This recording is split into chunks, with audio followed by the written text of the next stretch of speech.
अस्सलामुअलैकुम। Welcome to Mansoor voice. पेश खिदमत है हातिम ताई सीरीज़ की अगली कहानी खतरनाक मिशन, पहला हिस्सा। हातिम ताई ने पूरा जोर लगाया। क्लॉक टाइम बॉम्ब से अलग हो गया। क्लॉक की टिक टिक अभी तक जारी थी, सुई चल रही थी, मगर उसे बॉम्ब अलहदा हो चुका था। हातिम ताई ने दोनों चीज़ें वहां से उठाई और गुंडे के पास आ गया जो ज़मीन पर बेहोश पड़ा था। उसने गुंडे को कंधे पर उठाया और उसे लेकर सड़क पर आ गया। सड़क खाली पड़ी थी। कुछ दूर आगे एक झील थी। हातिम झील पर आ गया। उसने टाइम बॉम्ब और बेहोश गुंडे को ठंडे यख पानी की झील में फेंक दिया। झील के पानी ने दोनों को अपने अंदर डबो लिया। इस काम से फारिग होकर हातिम वापस आकर एलिज़ाबेथ के मकान के बाहर बैठकर पहरा देने लगा, मगर इसके बाद सुबह तक वहां कोई ना आया। दिन निकल आया तो कोठी के अंदर हातिम को एलिज़ाबेथ की आवाज़ सुनाई दी। वो अपने भाई आर्थर को बुला रही थी। इसके बाद दोनों भाई बहन कोठी के पिछले दरवाजे से बाहर निकले और सड़क पर आ गए।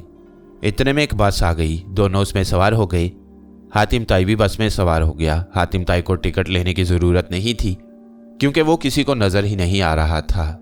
बस लंदन से बाहर की तरफ तेज़ी से चल पड़ी। 1 घंटे बाद बस एक पहाड़ी इलाके में दाखिल हो गई। यहाँ ऊंचे ऊंचे दरख्त उगे हुए थे। रास्ता ऊंचा नीचा और पहाड़ी था। एक जगह बस खड़ी हुई तो एलिज़ाबेथ अपने भाई को लेकर नीचे उतर गई। हातिम ताई भी उसके साथ ही नीचे उतर आया।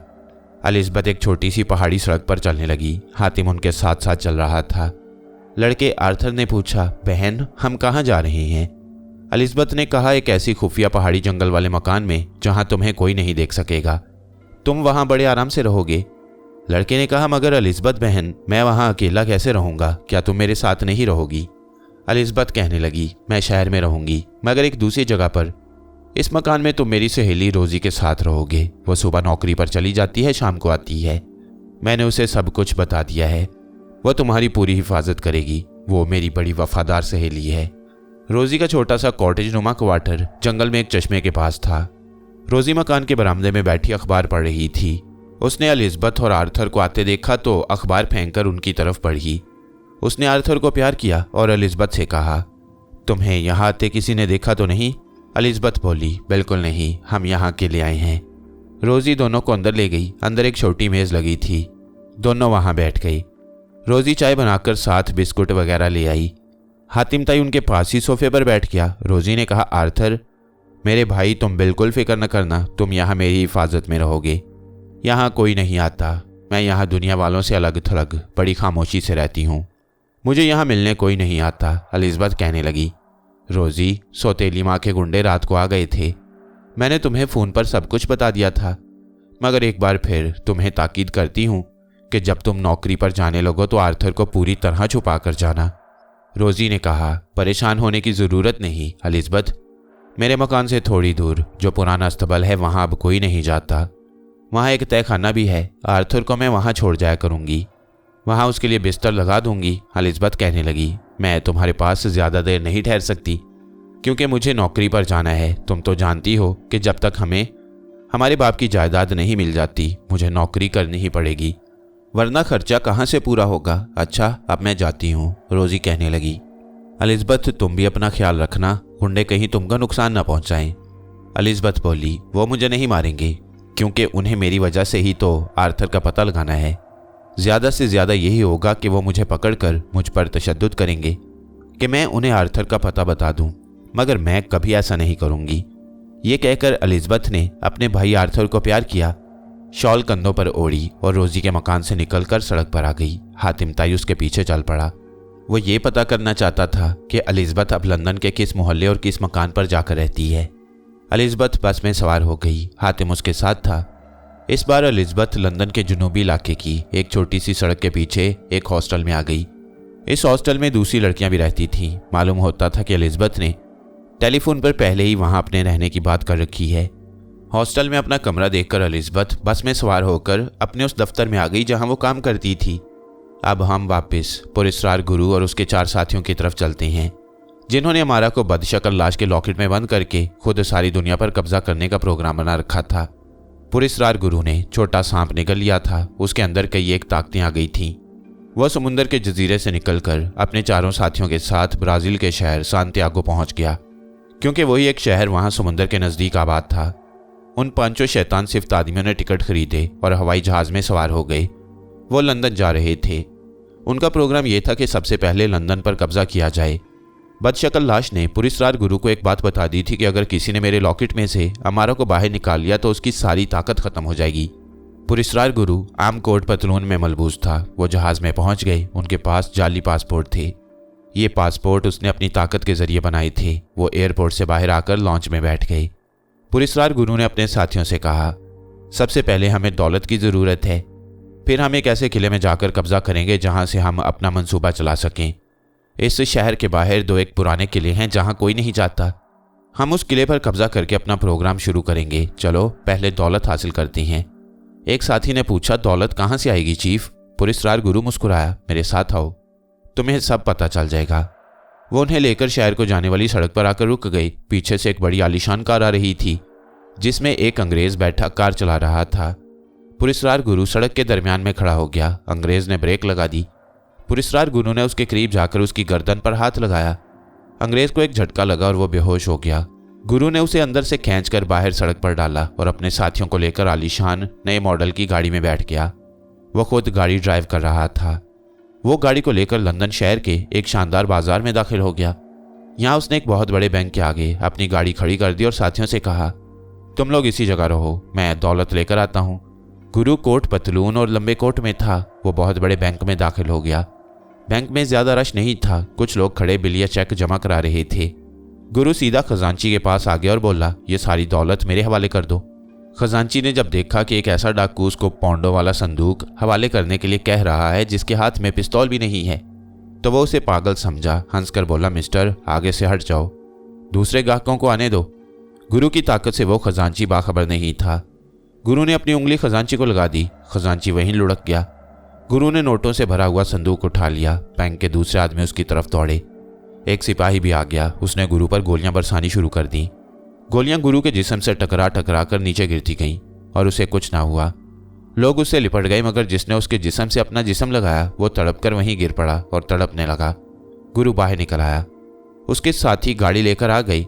उन्होंने नोटों से भरे हुए संदूक को गाड़ी में डाला और गाड़ी लेकर वहां से फरार हो गई। गुरु ने कहा, इस संदूक में इतनी दौलत मौजूद है जिसकी हमें फिलहाल ज़रूरत है। इसके बाद हम इस मुल्क के सारे खजाने के मालिक बन जाएंगे। लंदन शहर से 20 मील बाहर एक जंगल में पुराना वीरान किला था जिसमें कोई नहीं रहता था। गुरु वहां आ गया। गाड़ी उसने किले की दीवार के अंदर एक तरफ खड़ी कर दी।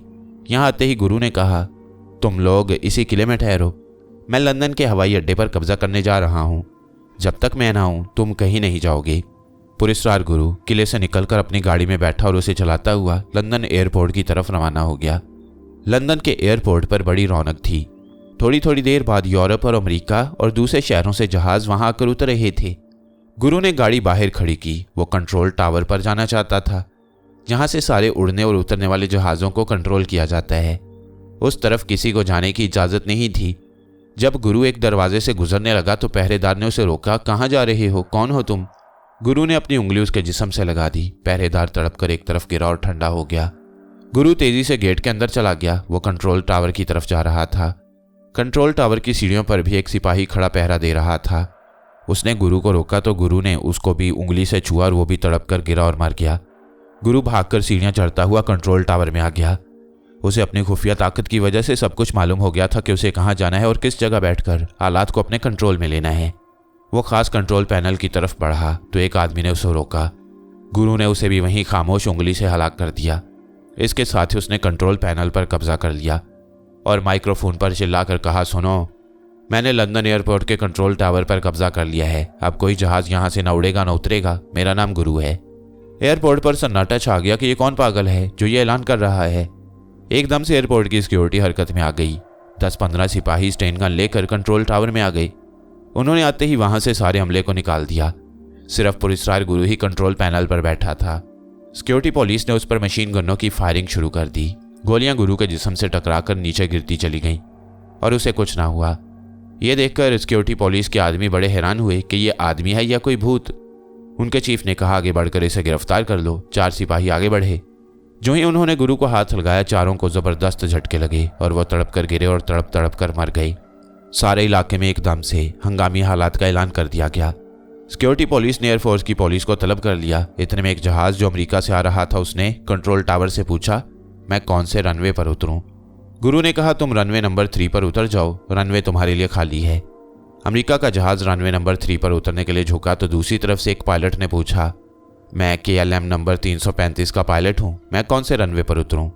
गुरु ने शैतानी मुस्कुराहट के साथ कहा, रनवे नंबर 3 खाली है, तुम वहां उतर आओ। एक तरफ से अमेरिका का जंबो जेट और दूसरी तरफ से KLM का जंबो जहाज एक ही रनवे पर आमने सामने की तरफ से उतर आए। इतने बड़े जहाज पूरी रफ्तार के साथ जब रनवे पर उतरकर दौड़े तो दोनों एक जबरदस्त धमाके से टकरा गए। दोनों जहाज़ों में आग लग गई। एयरफोर्स के हेलीकॉप्टर वहां उतर आए। गुरु ने स्पीकर पर ऐलान किया, ये मैंने अपनी ताकत का छोटा सा नमूना तुम्हें दिखाया है। मैं गुरु हूँ, मैं बरतानिया का नया बादशाह हूँ, मेरे आगे झुक जाओ, मैं सारी दुनिया पर कब्जा करने यहाँ आया हूँ। एयरफोर्स के कमांडोज स्टेन गन लिए कंट्रोल टावर में घुस आए। उन्होंने गुरु पर अंधाधुंध गोलियां बरसानी शुरू कर दी। गुरु बरसती गोलियों में उठा और आगे बढ़ा। गोलियां उसके जिस्म से टकरा रही थी और उस पर कोई असर नहीं हो रहा था। जो कमांडो उसको पकड़ने के लिए हाथ लगाता वहीं तड़प कर मर जाता। एयरपोर्ट पर भगदड़ मच गई कि आसमानों से कोई सुपरमैन आ गया है जिस पर गोली असर नहीं करती। गुरु सीधा एक हेलीकॉप्टर के पास आया। उसने दरवाज़ा खोला, हेलीकॉप्टर में बैठा और उसे लेकर उड़ गया। उस फौजी हेलीकॉप्टर के नीचे 4 बॉम्ब लगे हुए थे। गुरु को सब मालूम था। उसको उड़ता देखकर एयरफोर्स के 7 हेलीकॉप्टर भी हवा में बुलंद हुए और उन्होंने गुरु के हेलीकॉप्टर पर एक मिसाइल फायर किया। गुरु ने मिसाइल को आते देखा तो उसकी तरफ उंगली का इशारा किया। मिसाइल वहीं रास्ते में ही वापस मुड़ा और जिस हेलीकॉप्टर ने उसे छोड़ा था उससे जाकर टकरा गया और हेलीकॉप्टर में बैठे सारे फौजी हलाक हो गए। इसके साथ ही गुरु ने अपने हेलीकॉप्टर से गोलियां बरसानी शुरू कर दी। 4 हेलीकॉप्टर नीचे गिर पड़े, उन्हें आग लग चुकी थी। अचानक आसमान पर एक लड़ाका जेट तैयार नमूदार हुआ। उसने गुरु के हेलीकॉप्टर पर एक मिसाइल फेंका। गुरु ने उसकी तरफ उंगली का इशारा किया। मिसाइल फिजा में ही मुड़ गया। वो अपने तैयारे से जा टकराया। धमाका हुआ, लड़ाका तैयारे के टुकड़े उड़ गए। एयरफोर्स के चीफ ने ऐलान कर दिया कि अभी कोई हमला न किया जाए। इस दौरान गुरु अपने हेलीकॉप्टर को लेकर बरतानिया के फौजी हेडक्वार्टर के सेन में उतर आया। यहाँ पहले ही से इतला पहुंच चुकी थी कि एक सुपरमैन आ गया है। उस पर चारों तरफ से टैंकों ने गोले बरसाने शुरू कर दिए। गोले टैंकों से निकलकर गुरु की तरफ बढ़ते और गुरु के उंगली के इशारे से वापस जाकर टैंकों से टकराते और टैंक उड़ जाते। सारे टैंक तबाह हो गए। गुरु ने चिल्लाकर कहा, तुम मेरा मुकाबला नहीं कर सकते, बेहतर है कि हथियार डाल दो। मैंने तुम्हारे हेडक्वार्टर पर कब्जा कर लिया है। गुरु फौजी हेडक्वार्टर के कंट्रोल रूम में आकर बैठ गया। यहाँ वो खतरनाक बम लगे थे जिनके दबाने से एटमी मिसाइल जर्मनी और रूस पर जाकर गिरते और वहां जबरदस्त तबाही मचा देते। गुरु ने स्पीकर पर ऐलान किया, अगर किसी ने यहां आने की कोशिश की तो मैं बटन दबाकर जर्मनी और रूस पर एटमी बम गिरा दूंगा। फौजी हेडक्वार्टर में सन्नाटा छा गया। सारे जर्नैल सर जोड़कर बैठ गए कि अब क्या किया जाए। एक कर्नल ने कहा, इस पागल सुपरमैन को कहो कि वो क्या चाहता है। जब एक जर्नैल ने स्पीकर पर पूछा कि तुम क्या चाहते हो तो गुरु ने कहकहा लगाकर कहा, मैं मलका के महल पर कब्जा करने वाला हूं और मैं कब्जा कर लूंगा। तुम मुझसे पूछने वाले कौन होते हो? मैं तो अपनी मर्जी से यहाँ की मशीन देखने आ गया हूँ। यहाँ का मुशाहिदा करने के बाद मलका के शाही महल में जाऊंगा और महल पर कब्जा कर लूंगा। जिसने मुजाहमत की उसका वही हशर होगा जो उससे पहले लोगों का हुआ है। उसी वक्त मलका के महल के इर्द गिर्द फौज ने घेरा डाल लिया। मलका को महल से निकालकर लंदन के दूसरे किले में खुफिया रास्ते से पहुंचा दिया गया। गुरु ने फौजी हेडक्वार्टर के सारे दफ्तर को देखा, मशीनों का मुआयना किया, फिर बाहर निकलकर हेलीकॉप्टर की तरफ बढ़ा। एक सिपाही ने उस पर फायर खोल दिया। गोलियां गुरु के जिस्म से टकराती रहीं। वो वहीं खड़ा हो गया। वो आहिस्ता आहिस्ता चलता उस अंग्रेज फौजी की तरफ आया जो अभी तक मशीन गन से उस पर गोलियां बरसा रहा था। गुरु सख्त गुस्से में आया। उसने आते ही अंग्रेज फौजी को गर्दन से पकड़कर एक ऐसा झटका दिया कि उसकी गर्दन गुरु के हाथ में रह गई और उसका धड़ गर्दन से अलग होकर दूर जा पड़ा। सारे फौजी जर्नैल और अफसर परे परे हट गए। एक जर्नैल ने कहा, इस पर जहरीली गैस का फायर करो। उसी वक्त सबने गैस के मास्क चढ़ा लिए और जो ही गुरु हेलीकॉप्टर के पास आया उस पर जहरीली गैस का फायर कर दिया गया। गुरु को जर्द रंग की जहरीली गैस ने घेर लिया। गुरु ने जोर से फूंक मारी। जहरीले गैस का बादल फौजियों की तरफ बढ़ने लगा। फौजी भाग गए। जहरीली गैस का बादल शहर में दाखिल हो गया। वो जहां जाता लोगों को हलाक करता जाता। देखते देखते कई लाख आदमी मर गए। फौजियों ने बड़ी मुश्किल से दूसरी गैस फेंककर जहरीली गैस के बादल को बेअसर किया। फौजी जर्नैलों के रंग उड़े हुए थे कि हमने क्या कर दिया, क्योंकि लंदन की सड़कों पर जहरीली गैस की वजह से लोगों की लाशें ही लाशें पड़ी थीं। गुरु हेलीकॉप्टर में सवार होकर मलका के शाही महल के सेन में उतर पड़ा। महल को पहले ही से खाली करा दिया गया। गुरु महल में दाखिल हुआ तो वहां कोई भी नहीं था। उसने सारे महल के एक एक कमरे को देखा। वहां ना मलका थी ना कोई नौकर। गुरु समझ गया कि फौज मलका और महल के दूसरे लोगों को वहां से निकाल कर ले गई है। उसी वक्त गुरु हेलीकॉप्टर में सवार हुआ और वापस फौजी हेडक्वार्टर में आ गया। यहाँ कुछ फौजी जर्नैल मेन कंट्रोल रूम में एटमी बटन वाले पैनल को बेअसर करने की कोशिश कर रहे थे। गुरु ने आते ही उनको उंगली के इशारे से हलाक कर दिया और वो सारे जर्नैल वहीं तड़प कर ठंडे हो गए। इसके बाद गुरु ने उन जर्नैलों की लाशों को उठाकर बाहर फेंक दिया और एटमी बटनों वाले पैनल को देखा। कुछ तारें निकली हुई थी। अपनी नई ताकत की वजह से गुरु के अंदर इस टेक्नोलॉजी को समझने की पूरी सलाहियत आ गई।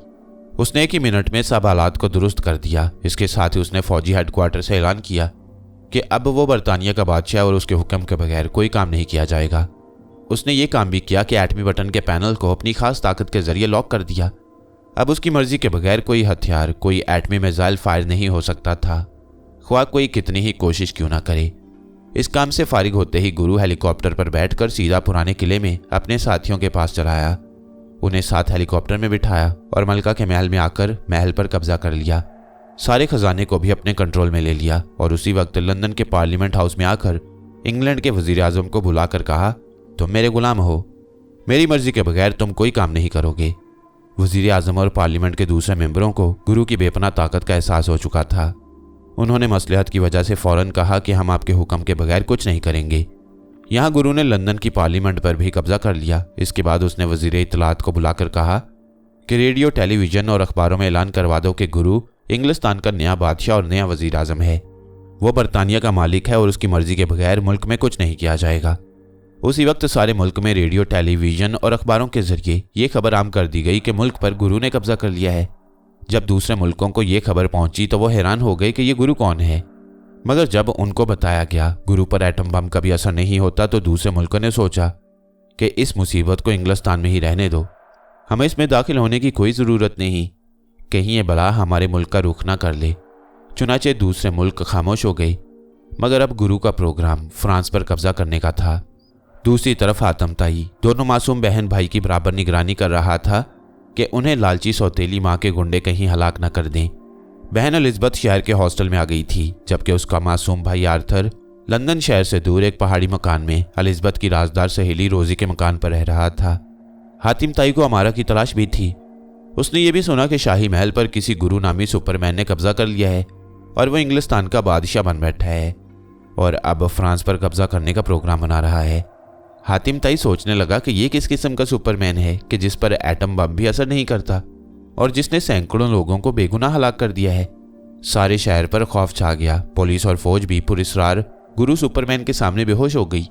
जब फौज भी उस शख्स को हलाक नहीं कर सकी थी तो फिर उसे कौन मनमानी करने से रोक सकता था। हातिम ताई ने ख्याल किया कि यह शख्स जरूर कोई जादूगर शैतान है जो लोगों पर जुल्म कर रहा है और जिसकी वजह से सारे मुल्क के लोग परेशान हैं। उसने गुरु सुपरमैन को देखने का फैसला कर लिया। आखिर हातिम ताई के पास भी जबरदस्त ताकत थी। वो एक दिन लंदन के पुलिस हेडक्वार्टर यानी स्कॉटलैंड यार्ड पहुंच गया। उसे पहले तो किसी ने अंदर ही ना जाने दिया। हातिम ने कहा कि मैं कमिश्नर से गुरु सुपरमैन के सिलसिले में मिलना चाहता हूँ। बड़ी मुश्किल से उसे इजाज़त मिली। एक कांस्टेबल ने उसकी तलाशी ली। हातिम ताई के पास तो कोई पिस्तौल वगैरह नहीं था। कांस्टेबल उसे अपने साथ अंग्रेज पुलिस कमिश्नर के कमरे में ले गया। पुलिस कमिश्नर ने हातिम को सर से पांव तक देखा और बोला, तुम कौन हो, क्या काम है तुम्हें, जल्दी बताओ, मेरे पास ज़्यादा टाइम नहीं है। हातिम ताई ने कहा, मैं पाकिस्तानी हूँ, मेरा नाम हातिम ताई है और मैं उस शैतान गुरु के बारे में आपसे गुफ्तगू करने आया हूँ। पुलिस कमिश्नर के चेहरे पर तंजिया मुस्कुराहट आ गई। उसने कहा, तुम क्या बात करोगे? गुरु सुपरमैन ने तो सारे मुल्क में तबाही मचा रखी है। हम सब उसके गुलाम हो गए हैं। हम उसको कोई नुकसान नहीं पहुंचा सकते, जबकि वो जिस वक्त चाहे बटन दबाकर सारे मुल्क को एटम बम से तबाह कर सकता है। हातिम ने कहा, क्या मैं बैठ सकता हूँ? पुलिस कमिश्नर बोला, मगर तुम कहना क्या चाहते हो? हातिम ताई ने बड़ी संजीदगी से कहा, कमिश्नर, मैं आप लोगों को उस शैतान से निजात दिलाना चाहता हूँ। पुलिस कमिश्नर ने कहा, तुम कैसे निजात दिला सकोगे? तुम हमारी तरह के एक आम आदमी हो। हातिम ताई बोला, पहले मुझे इजाज़त दें कि मैं कुर्सी पर बैठ सकूं। कमिश्नर ने कहा, ठीक है, बैठ जाओ, मगर मैं तुम्हें सिर्फ 1 मिनट दे सकता हूं। 1 मिनट के अंदर जो कहना है कह दो। हातिम ताई ने गहरा सांस भरा और बोला, मैं ये कहना चाहता हूं कि मेरे पास भी एक ऐसी ताकत है जो उस शैतान गुरु को शिकस्त दे सकती है। पुलिस कमिश्नर आंखें खोलकर हातिम ताई को देखने लगा। तुम्हारे पास कौन सी ताकत है? क्या तुम मुझे बेवकूफ़ बनाने और मेरा वक्त ज़ाया करने आए हो? मुझे तुम कोई पागल नजर आते हो। तुम जा सकते हो, हातिम ताई ने कहा, मगर मेरी बात तो सुने। पुलिस कमिश्नर कुर्सी से उठा और कांस्टेबल से कहा, इस पागल को कमरे से बाहर निकाल दो।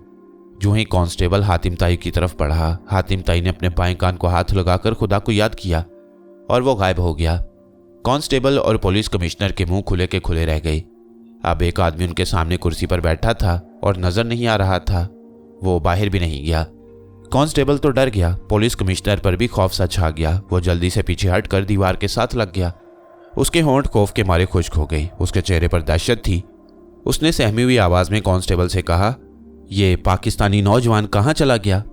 कांस्टेबल माथे पर आया हुआ पसीना पहुंचते हुए बोला, सर कुछ मालूम नहीं, अभी तो वो कुर्सी पर बैठा था।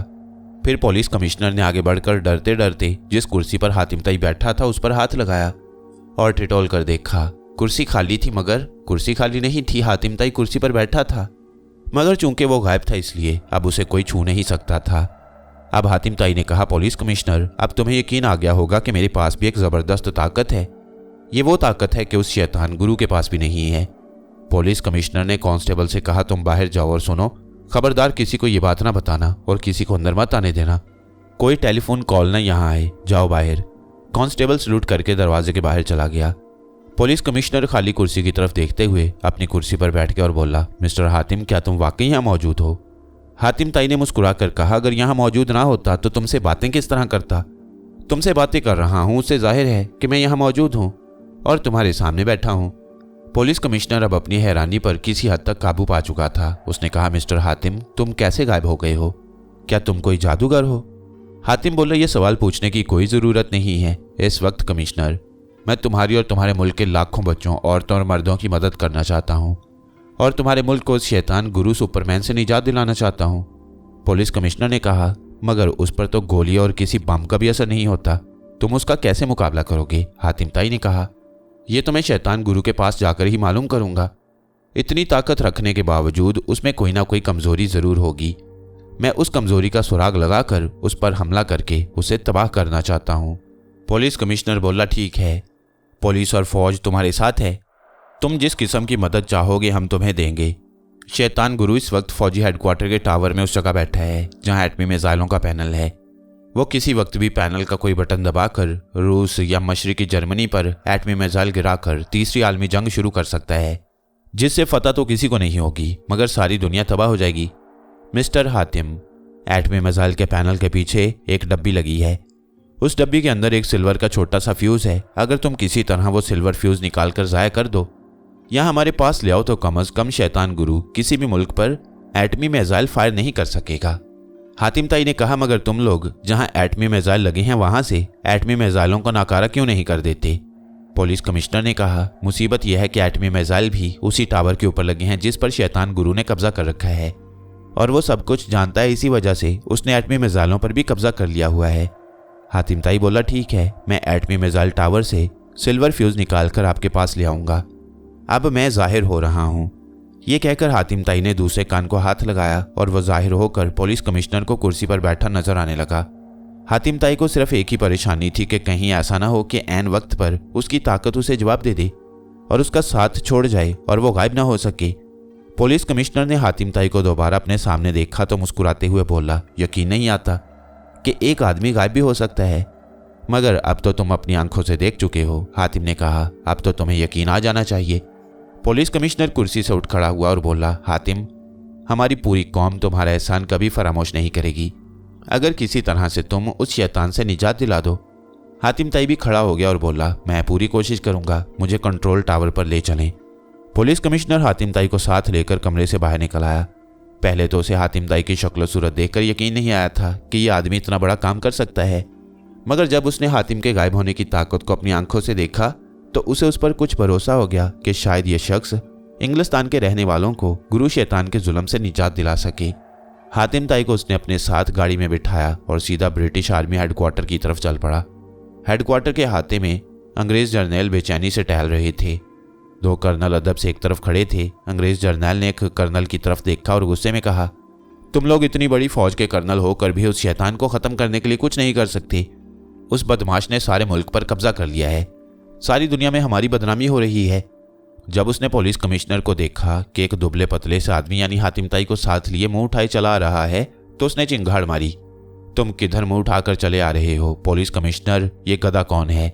हातिम ताई को सख्त गुस्सा आया कि उसे गधा कहा गया है। उसने वहीं फैसला कर लिया कि वो इस बदतमीज अंग्रेज जर्नैल को मजा चखाकर रहेगा। उसने फौरन अपने बाएं कान को हाथ लगा दिया। वो गायब हो गया।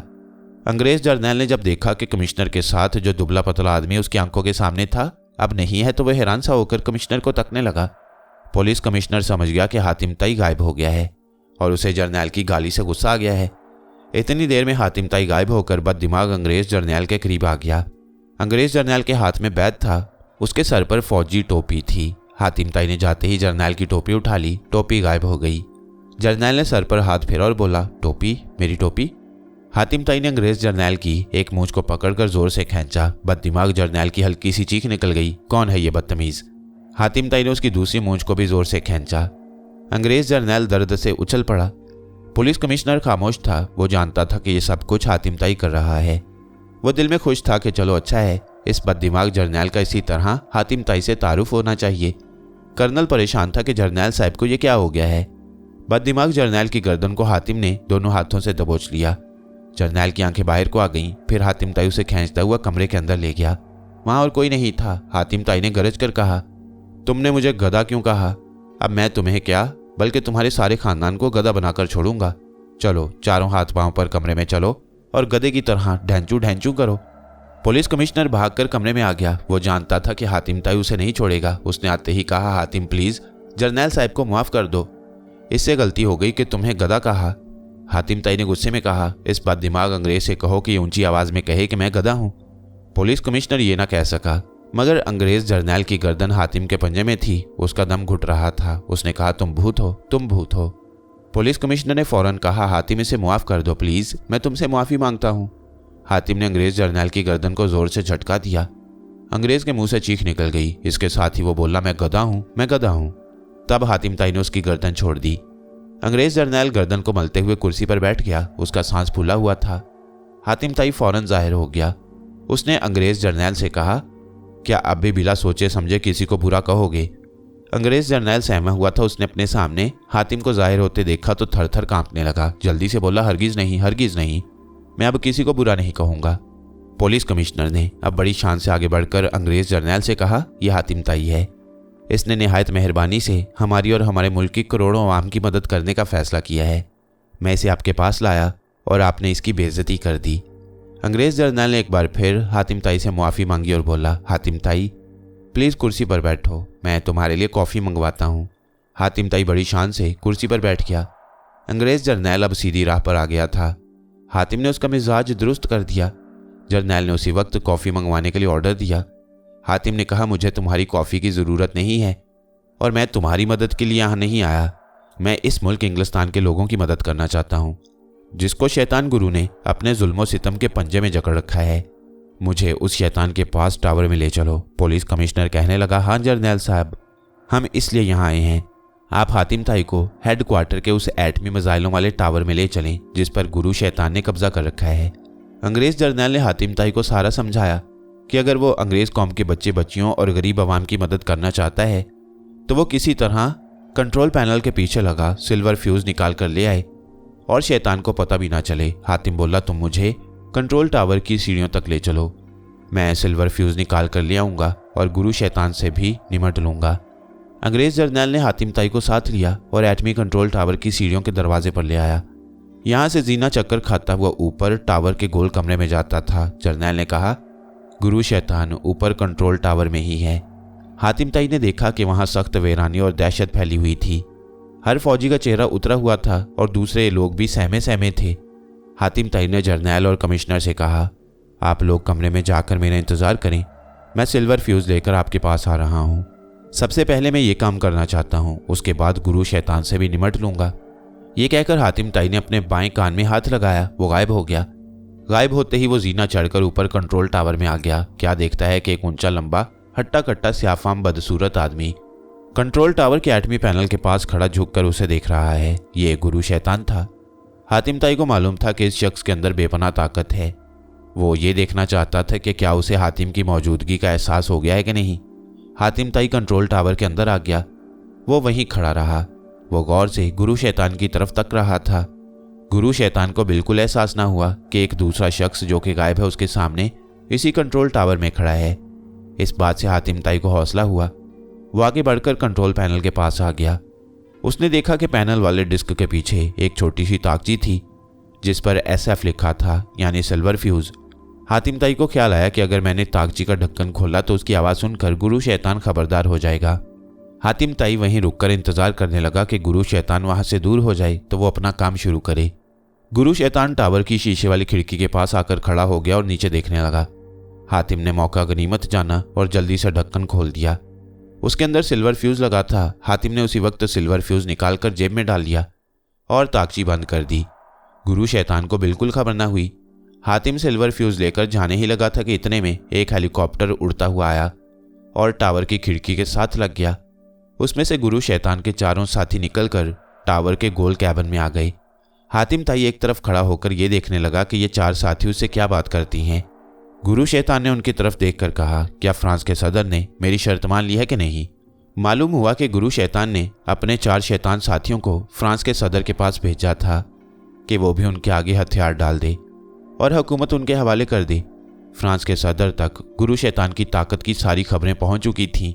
वो उसे खौफजदा था, मगर फ्रांस की फौज के चीफ ने हथियार डालने से मना कर दिया और चारों शैतान साथियों से कहा कि हमें 1 हफ्ते की मोहलत दी जाए, हम 1 हफ्ते के बाद हथियार डाल देंगे। जब ये पैगाम उन्होंने गुरु शैतान को पहुंचाया तो वो कहकहा लगाकर बोला, ठीक है, हम फ्रांस के सदर को 1 हफ्ते की मोहलत दे देती हैं, मगर 1 हफ्ते के बाद अगर सदर ने हथियार ना डाले तो हम फ्रांस की ईंट से ईंट बजा देंगे। एक शैतान साथी ने कहा, हमारे लिए अब क्या हुक्म है गुरु? गुरु शैतान ने कहा, तुम अभी खास ताकत के जरिए अपने जंबोजेट त्यारे में बैठकर अमेरिका जाओ और वहां के सदर को हमारा पैगाम दो कि 1 हफ्ते के अंदर अंदर वो भी अमेरिका का मुल्क हमारे हवाले कर दे, नहीं तो हम एटम बम चलाकर सारे अमेरिका को तबाह बर्बाद कर देंगे। चारों साथियों में से 3 हेलीकॉप्टर में सवार होकर चले गए। उनमें से एक वहां गुरु शैतान के पास ही रह गया। हातिम ताई ने सोचा कि इस गुरु शैतान के इरादे बड़े खतरनाक हैं, ये तो सारी दुनिया पर कब्जा करने का प्रोग्राम बनाए हुए है। वो वहां से सीढ़ियां उतरकर नीचे आ गया। ये जानकर हातिम ताई को बड़ा हौसला हुआ। गुरु शैतान को पता नहीं चला कि हातिम याबी हालत में उसके पास ही खड़ा था, यानी गुरु शैतान हातिम की ताकत से बेखबर रहा। हातिम ताई एटमी मिसाइलों का सिल्वर फ्यूज लेकर सीधा उस कमरे में आ गया जहां पुलिस कमिश्नर और अंग्रेज जर्नैल बेचैनी से उसका इंतजार कर रहे थे। हातिम ताई कमरे में आते ही जाहिर हो गया। उसको देखते ही जर्नैल ने पूछा, हातिम, क्या तुम सिल्वर फ्यूज लाने में कामयाब हो गए? हातिम ने सिल्वर फ्यूज मेज पर रख दिया। जर्नैल और कमिश्नर ने सिल्वर फ्यूज देखा तो खुशी से उछल पड़े। अब एटमी मिसाइल बेकार हो गए थे और गुरु शैतान उन्हें फायर ना कर सकता था। अंग्रेज जर्नैल ने कहा, हातिम, तुमने पूरी अंग्रेज कौम को बचा लिया है। अब वो शैतान एटमी मिसाइल नहीं चला सकेगा, क्योंकि अगर उसे सिल्वर फ्यूज के गायब होने का पता भी चल जाए तो वो उसे तैयार नहीं कर सकता। हातिम ताई कहने लगा, मगर अब वो फ्रांस पर कब्जा करने वाला है। वो एटमी मिसाइलों के बगैर भी फ्रांस पर बम बरसाकर फ्रांस के सारे शहरों को तबाह बर्बाद कर सकता है। पुलिस कमिश्नर और जर्नैल सर पकड़कर बैठ गए। तुम ठीक कहते हो हातिम, ये शैतान ऐसा कर सकता है, लेकिन क्या तुम उसे तबाह नहीं कर सकते? हातिम बोला, मैं कोशिश करूंगा। अभी मुझे उसकी पूरी ताकत का अंदाजा नहीं हुआ। इतना जरूर पता चल गया है कि वो मुझे नहीं देख सका। तुम लोग अपने अपने दफ्तरों में जाकर बैठो, मैं शैतान की ताकत का राज मालूम करने की कोशिश करता हूँ। ये कहकर हातिम ताई गायब होकर एक बार फिर कंट्रोल टावर में गुरु शैतान के पास आ गया।